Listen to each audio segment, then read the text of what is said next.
Melissa Brannen's disappearance. On April 12, 1984, she was born into a family consisting of Michael and Tammy Brannen. Her parents had also just separated by 1989. She then relocated to Lorton, Virginia, from Texas with Tammy in order to, I suppose, start over and write a fresh chapter in their lives. And Tammy held an accounting position there. She was a mother of one. Furthermore, friends and family said she was a fantastic mother. She was really kind and considerate, and she fiercely guarded Mellisa. She was also not gregarious in any way. She was a private person most of the time, but she did take part in almost everything that her apartment building offered.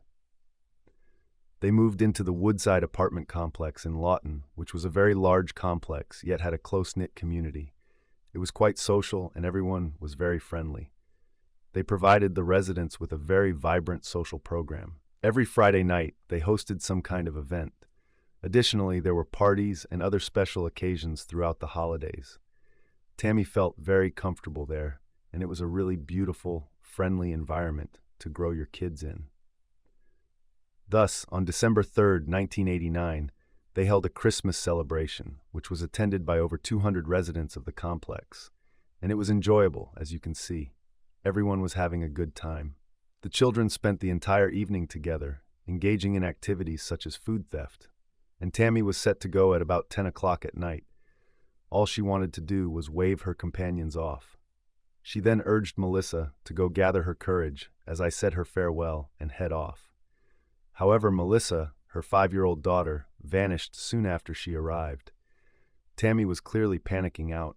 She looked everywhere during the party for Mellisa, and when she was unable to locate her, she called the Fairfax County Police Department right away.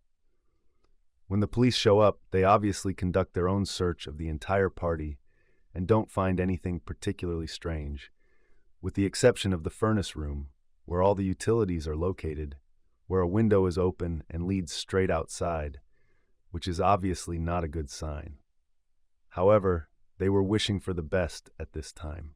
They were expecting she would turn up alive, safe, and perhaps a little afraid, and that she had simply gotten lost, wandered off, or was simply hiding. Thus they proceeded to interrogate every one of the 200 attendees of the party, and nobody had noticed anything dubious. She had left without being spotted. Nobody had observed someone taking her. Tammy was obviously also asked if she had observed anything suspicious and if there were any unusual neighbors that she had noticed. However, that was insignificant.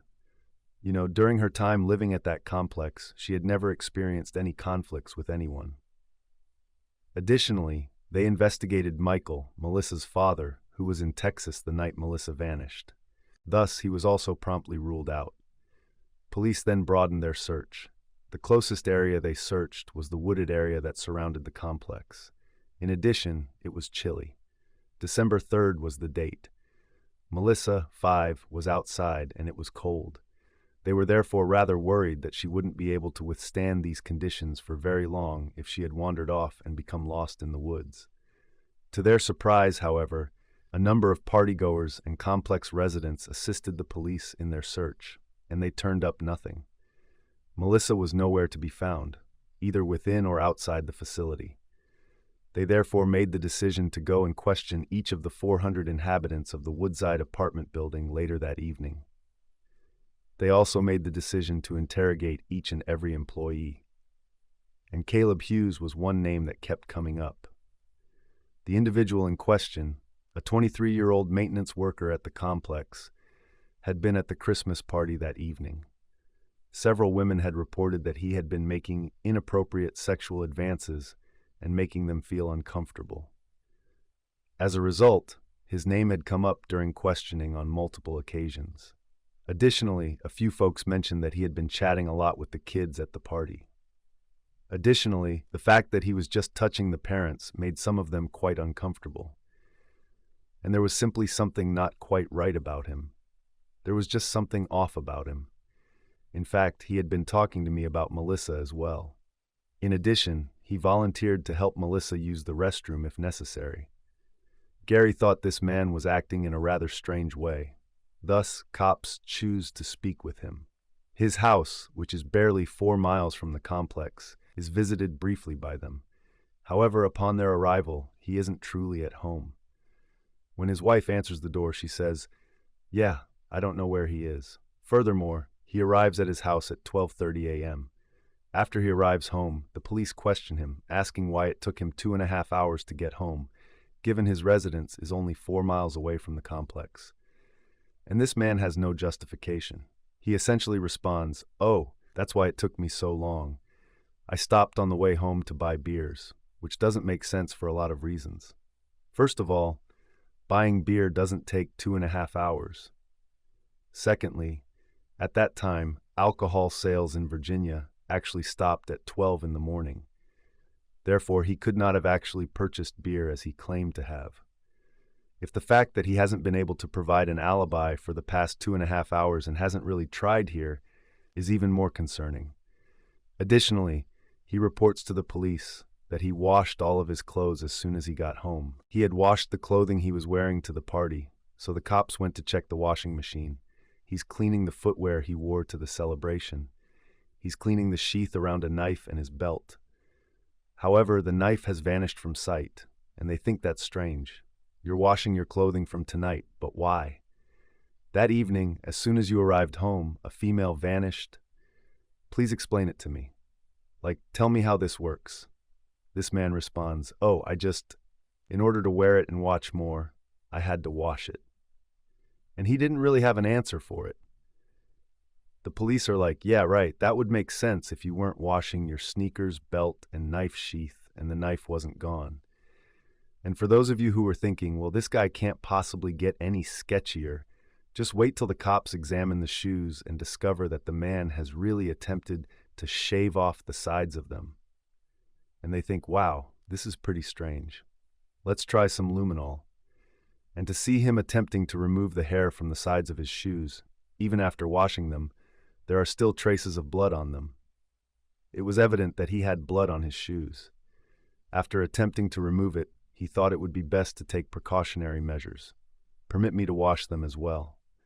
And I suppose it worked, since, regrettably, there wasn't enough blood left on the shoes for them to be able to test for blood traces. For obvious reasons, the police decided to bring this man down to the station for further interrogation in the hopes that, removed from his wife's presence, he might be slightly more willing to talk. And they invite him inside. And he remains a straight-A scumbag. He is really evasive. He is not in any way assisting the cops. He also maintains that he stopped Fabian's car and took the long, arduous route home, which is why it took him 2.5 hours to get home. You take 2.5 hours to drive 4 miles. I'm not sure what type of long way you're using. However, that's all he's offered them.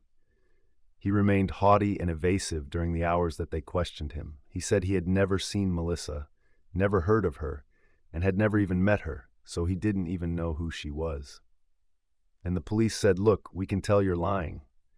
And he simply informs them, saying, "Prove it," literally. And the cops were just like, well, not so great. Unfortunately, there isn't enough evidence for the detectives to hold him, so they have to let him go so they can question him. However, it unquestionably modifies the entire inquiry. By this time, the police are saying things like, well, I don't think we're looking for a little girl. He's either a fugitive or a lost young girl. This is an investigation into a kidnapping.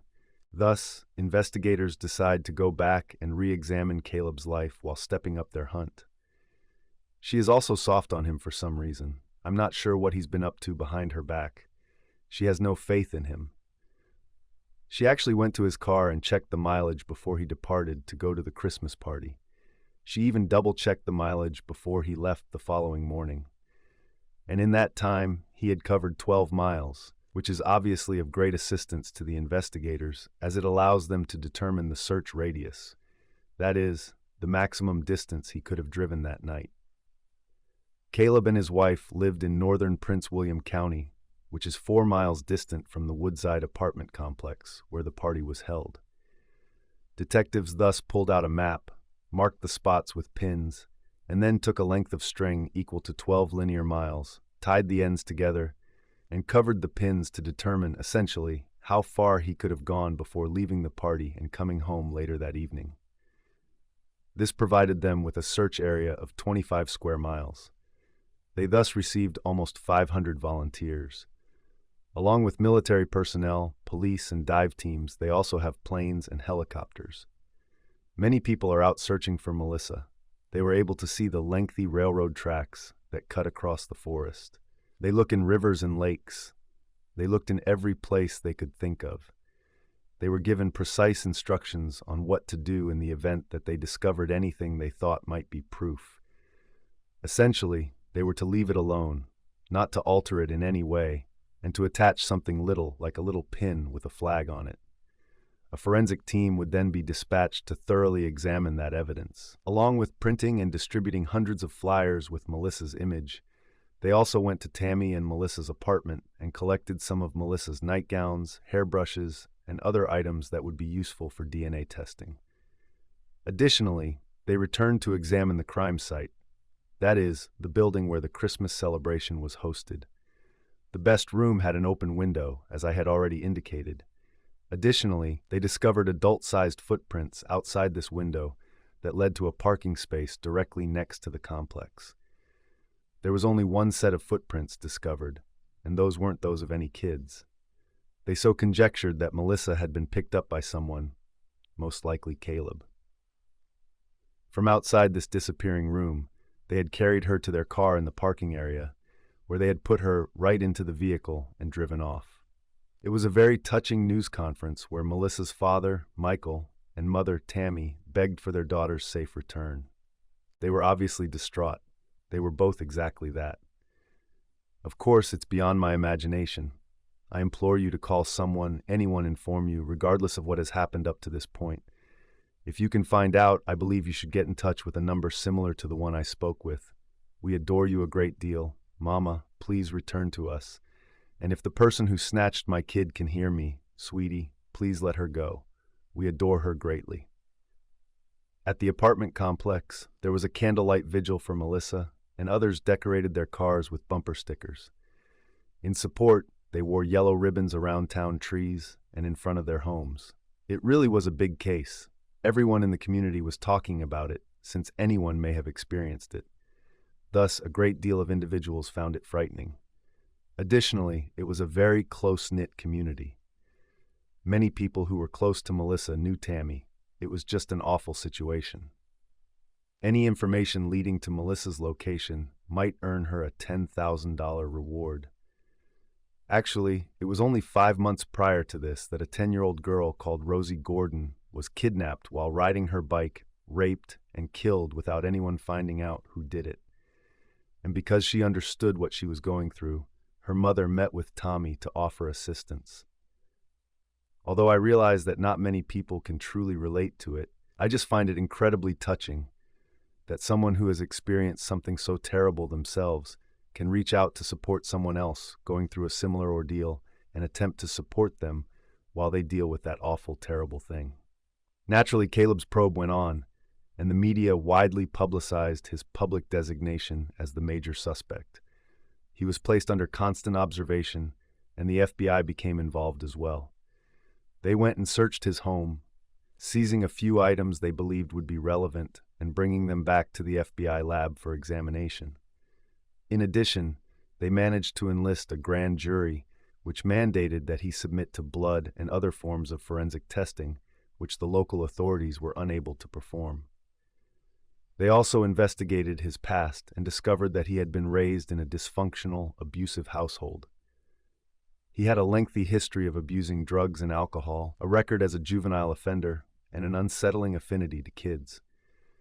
There was evidence that he had worked with many young children, many of them in their early teens, though none quite as young as Mellisa. He had also served adult sentences for auto theft, larceny, and aiding a child in delinquency. In addition, he was serving a 2-year probationary sentence for an auto theft conviction. And soon after New Year's, his probation officer really called or sent a letter to a court in the next county over, informing him that he had broken his probation. Therefore, the judge terminated his probation on January 24th and placed him in county jail, where he will remain until at least November. The fact that that was the earliest he could be released allowed investigators and police to establish their case against him during his incarceration, at least in part. 2 months after Melissa vanished, Tammy receives a call from an unknown man claiming to be holding Melissa hostage and demanding $75,000 by the next day, failing which he threatens to harm her. All of this is happening while the police are investigating Caleb. Thus, Tammy phones her mother right away. She makes a police call, and the police essentially tell them to go with the ransom demands because they will support them and ensure that nothing goes wrong. And they're holding out hope that they were mistaken. With regard to Caleb, they hope they were mistaken. They will be able to return Melissa alive and safe once they get that. The FBI is in charge of organizing everything, as extortion is governed by federal law. When Tammy arrives at the drop spot the following day, the FBI SWAT team is already there and waiting for this guy to reveal his identity. The FBI then appears when these two men arrive to get the money. These people were taken into custody. They were without Melissa.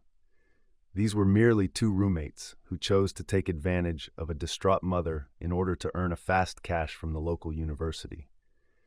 They were found guilty on 5 charges, including conspiracy and extortion. I apologize for my mistake. They were given sentences of 7 years and 5 months and 3 years and 10 months.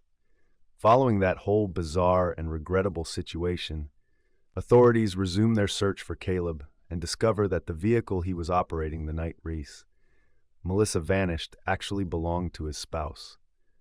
They proceed to speak with her, and she granted the investigators authorization to seize and examine the vehicle. It was evident that they were looking for fingerprints, blood, fibers, and anything else that could link Melissa to the vehicle. In situations like this, they typically utilize a vacuum to collect all of the hairs, fibers, and other materials that are difficult to notice with the unaided eye. The automobile, though, was a mess. There was mayhem, there was a ton of rubbish, sacks of books, and disarray. Dogs were just a mess, and Jim Jurgen, the crime scene investigator assigned to gather all of this evidence, was thinking, well, damn, how am I supposed to do this with a vacuum? I mean, I can't just use the vacuum as usual. There is a ton of material in here. After using luminol to spray the car, he discovered bloodstains on the floor mat on the driver's side, the foot, the pedals, and the steering wheel.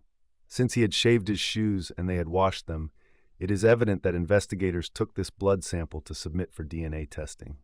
Additionally, blood traces were discovered on his shoes. Investigators are only now piecing together that he had blood on his hands and that he had traced it back to the car, most likely from when he wed Melissa. Thus, it was sent out for DNA examination. Sadly, though, the findings were not definitive. Grogan then picked up every hair and fiber inside the automobile using a piece of tape. He then forwarded all of that tape to FBI analyst Doug Dedrick for review. They also discovered what appeared to be a lot of animal hair on these bits of tape. The majority of it was dog hair because Caleb and his wife owned 2 enormous dogs, but they also discovered 3 black-dyed rabbit hairs that resembled the hairs from Tommy's German rabbit coat that he wore to the Christmas party when Melissa vanished. As previously said, Tammy actually begged Melissa to go get her back hurt as they were about to depart. It is precisely possible that those fibers from the cart got onto Melissa, who then went into Caleb's car, because Melissa had joked about Tammy's obscene behavior on a Toronto mother's parrot. Tammy supplied the coat to the police so they could compare it to the fibers discovered in the car and her cart after they spoke with her. The 3 rabbit hairs that Caleb had discovered on his passenger seat exactly matched the hairs on her coat. A solitary blonde hair was also discovered by them on his passenger seat. They also put this hair to the test by comparing it to a hairbrush that Melissa had given them, and the match was perfect. However, detectives required more than this, since it would be far too simple for Caleb's lawyer to just claim that Tammy was wearing the party coat that evening when he brushed by her. That night at the party, he pushed past Melissa, and that's how he got those fibers into his car. In fact, they had also discovered a large number of red and blue fibers on Caleb's car's passenger seat. The blue fibers were actually quite rare, while the red fibers were made of cotton and were very abundant. 50 of those blue strands, which were created by hand using acrylic, were discovered on his passenger seat. And Melissa had been wearing a scarlet skirt a navy blue acrylic sweater with a picture of Sesame Street's Big Bird on it, and a pink nylon ski jacket the night she vanished. While conducting all of the testing, Doug Diedrich from the FBI was thinking, "Oh my God, this is kind of adding up." Although Mellisa was certainly still missing that night, it appears that these fibers may have come from the clothing Mellisa was wearing. There was no sign of me. Her clothing were nowhere to be found. Therefore, he had nothing with which to compare these fibers in order to establish that they originated from Melissa's clothing. They stepped outside and asked Melissa's grandmother a series of questions because Mellisa had purchased the clothing that evening, but her grandmother was unable to answer them. Recall the store where she had bought the clothing. Therefore, it isn't like the cops could just go to the store where it was purchased and acquire a second one so they could compare the cotter fibers. They simply lacked everything. They were powerless to stop it. Subsequently, one evening, Doug Diedrich returns home and launches into a tirade against his spouse, lamenting the injustice of the case and expressing his sincere desire to know the origin of the outfit in order to compare the fibers. And he says, I think it's like a big bad outfit or something like Winnie the Pooh. And his wife goes, "Well, that's from JC, but if it was Big Bob from Sesame Street, then I don't know anything about Winnie the Pooh." Penny, so allow me to go at a few JC catalogs I have. Penny to check if, perhaps, it's in one of these catalogs and we can locate it since she owned JC. Considering that Penny also had children Melissa's age, they must have had catalogs from the past few years. She then proceeds to pick up these catalogs. She takes a quick peek, and surprise, it's Melissa's exact clothing on page 11 of one of the catalogs from the Christmas the year before she vanished. Like the mere likelihood of that. I find it absolutely absurd that the FBI analyst for these fibers would just go off on a rage with his spouse, and his spouse says, "Hold on, while I go look at my catalogs. It's there too." She locates it. They went to show Tammy this book, and Tammy said, yes, Mellisa was wearing that exact outfit that evening. The FBI then proceeds to speak with J.C. Penney and said, "Look, we need this outfit for a case we're working on. In order to test it against some fibers, we need it." J.C. Penney apologizes, stating that they were sold out everywhere, but the item was exclusive to their catalog, so that we can provide you with the names of each and every customer who bought this one.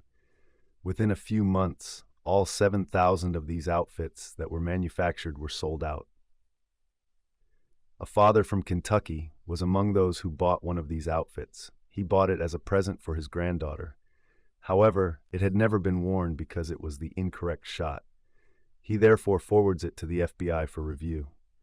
Additionally, the FBI compares the fibers from Caleb's automobile to the same clothing Mellisa was wearing the night she vanished. Thus, this specific ensemble, during J.C. Penney, made the decision to produce it because they wanted to make it special. Their goal was to create something that was unattainable by anyone else.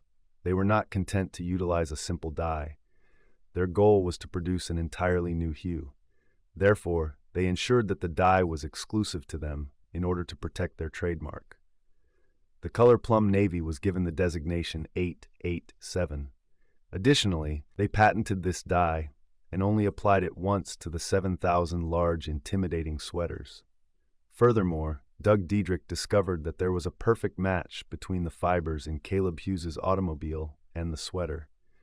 Furthermore, there is little likelihood that this sweater and Caleb Hughes' car are related, given the almost 300 million people living in the United States at the time, and the mere 7,000 of these sweaters ever manufactured. However, Doug Diedrich desired complete certainty. He then goes about asking FBI employees if they have any navy blue clothing that they would be willing to give him so he can test them. From these garments, he was able to gather more than 100 navy articles and 126 distinct navy blue acrylic fibers. He conducted 7,983 distinct tests to compare the navy blue acrylic fibers in these samples with the navy blue acrylic fibers on Caleb Hughes' passenger seat, and the one and only ones that, in nearly 8,000 comparison tests, matched the fibers from the large, dangerous sweater Mellisa was wearing the night she vanished. They still hadn't located Mellisa by now. A corpse had not been discovered. there had been no sign of her. She had been wearing a pink nylon section over her big bird dress, as I indicated, so they thought Caleb had done more than simply kidnap her because of the blood and the acrylic fibers. And the fibers from her big terrible dress would not have transferred if she had kept that on in the car. They would have moved to her nylon card's interior. Thus it was evident that he had removed the coat from her, at which point the fibers spread to his vehicle. They also think that he took off this card and maybe some of her other clothing in order to have sex with Mellisa. They thought Mellisa had gone to the water fountain to have a drink as she waited for her mother to leave the Christmas party. And the footprints from the open window led to this water fountain, which was situated directly next to the furnace room. They consequently thought that Caleb had kidnapped her while she was at this fountain getting a sip of water. He'd attempted to pick up a couple of adult women that evening, as I stated, and he made the decision to go on and find a replacement after they all rejected him. That night, he spent a lot of time with the children. As I previously indicated, many guests at the party assumed that because he was spending time with the children, he was simply holding out for the chance to adopt one of them. So he spotted his chance when Mellisa went to the water fountain beside the furnace room for that drink. Then, they think, he led her through that window and into the furnace room. After that, he brought her directly to his car in the complex's parking area, where he killed her after having a sexual act with her. Because of the blood on his shoes, floor mat, foot pedals, and steering wheel, as well as the fact that a knife sheath was found in his washing machine containing all of the clothes he was washing, it is unknown where he took Mellisa, and no body has ever been found. However, no knife has ever turned up. It's thought that after perpetrating this act, he probably killed her with a knife. When he got home at around 12:30 a.m., he attempted to wash away all of the evidence in the washing machine and scrape all of the blood off of his shoes. Since they still don't have a body, investigators bring Caleb in for a polygraph test in the hopes of getting a confession from him in light of all the evidence they have against him. Furthermore, in Virginia, charges of murder can be brought against someone without a body as long as you can establish the location of the crime, which they were unable to do. Thus, they need a confession before they could bring a murder prosecution against him. Additionally, he essentially failed this polygraph exam. For example, he would have received F- if it had been a math test. However, polygraphs aren't really admissible in Virginian courts. For good reason, that is. They are incredibly erratic. However, it's clear that the polygraph test was a failure for him because he rejected all of the information he provided and claimed it had nothing to do with it. He persisted in telling his tale. That was not a confession then. The most they could accuse Caleb of as a result was kidnapping with the intention of defiling. He also entered a guilty plea. The 28th of February of 1991 marked the start of his trial. Furthermore, he was still unable to explain the 2.5 hours that passed between leaving the party and returning home, and this was evident even during the trial. Following 9 hours of deliberation, the jury found Caleb Hughes guilty during the 8-day trial. He was then given a 50-year jail sentence. Regretfully, he served just 29 years in prison before being freed early in 2019. Furthermore, Melissa's body has still never been located. In the end, Tammy did relocate, get remarried, and adopt the last name of her new spouse. However, she continued to use Tammy Brannen in all of her listings in case Mellisa wasn't deceased.